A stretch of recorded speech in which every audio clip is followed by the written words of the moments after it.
Okay, so now we're going to make a pot pie with lobster. Okay, so we're going to use puff pastry. You can get this at any grocery store. Go ahead and unfold it. It takes about 20 minutes to thaw. So what I'm going to do is go ahead and unfold this. It comes in 2 sheets, as you can see.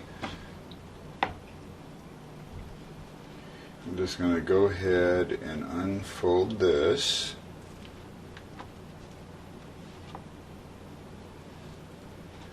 Just like this. And if it tears, no problem. Just go ahead and touch it up. Just like that. So we're going to use a ramekin like this size. And I just want to put this down on the side and just run my knife around it.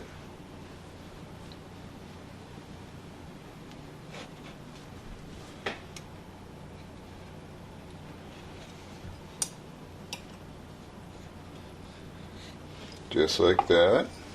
So you can pull this around, see it's going to fit just perfectly on the top.